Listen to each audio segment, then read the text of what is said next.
First ఎవరైతే రిలేషన్‌లో భార్యగానో, భర్తగానో ఉన్నారో ఫస్ట్ వాళ్ళు అనేటువంటి వాళ్ళు కరెక్ట్‌గా ఉంటే తల్లిదండ్రుల ఎంట్రన్స్ అనేటువంటిది ఫ్యామిలీలో ఉండదు. First thing. హ్మ్. అండర్‌స్టాండింగ్ వీళ్ళ మధ్యలో లేక వీళ్ళు తల్లిదండ్రులు ఇన్వాల్వ్ చేస్తారు. తల్లిదండ్రుల మెంటాలిటీ అనేటువంటిది ఎలా ఉంటదండి? ఒకప్పుడు సొసైటీలో ఎవరైనా సరే గూడా అసలు ఒక పోలీస్ స్టేషన్‌కెళ్ళడం అంటే ఒక పాతకంలాగా ఫీల్ అయ్యేవాళ్ళు. కోర్ట్‌కెళ్ళడం అంటే ఇంక పరువు పోయినట్టే బాధపడేవాళ్ళు. హ్మ్. ఒకప్పుడు.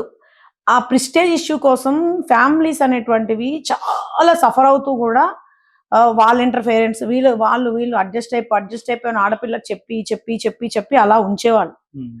దానివల్ల ఏమైంది కుటుంబ వ్యవస్థలనేవి నిలబడేవి. ఒక 40, 45 ఏళ్ళొచ్చిన తర్వాత భర్త గూడా అబ్బా! నేను ఇన్ని మాటలన్నా, ఎన్ని తిట్టినా మా అమ్మ ఇన్నన్నా హ్మ్. నా భార్య నాతోనే ఓపికగా ఉంది. హ్మ్. సరే నా భార్య మంచిదబ్బా ఏదైనా సరే అనేసి ఒక ఓపికతో భర్తలనేటువంటి అర్థం చేసుకొని తర్వాత వాళ్ళు భార్యని ప్రొటెక్ట్ చేసుకుంటూ వచ్చేవాళ్ళు.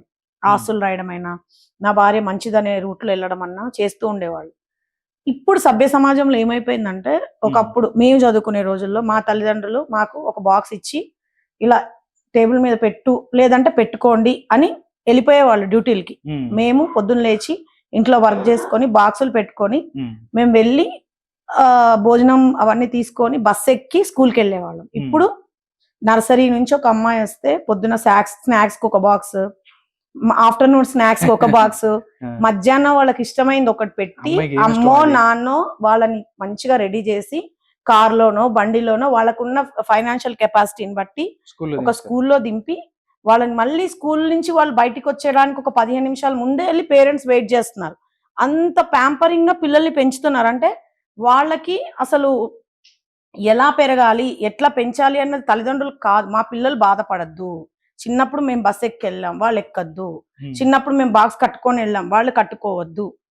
ఈ దృక్పథంలో తల్లిదండ్రులనేటువంటి వాళ్ళు పిల్లల్ని పెంచుతున్నారు. హ్మ్. పెంచడంలో ఏమైపోతుంది? వాళ్ళు అదే గారాబంతో అమ్మాయైనా, అబ్బాయైనా ఎళ్తున్నారు. ఎళ్ళినప్పుడు ఏంటి ఇద్దరు కలిసున్నప్పుడు సరే ఉమ్మడి కుటుంబం అయితే అత్తగారు చెప్తే ఈమె చెప్పింది నేను ఇనాలా?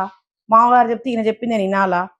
అబ్బాయయితే మా అమ్మ, మా నాన్నకి ఎప్పుడు ఎవరు మా నాన్నకి ఎదురు మాట్లాడలేదు. నువ్వు మాట్లాడతావా? ఇలా గొడవలు.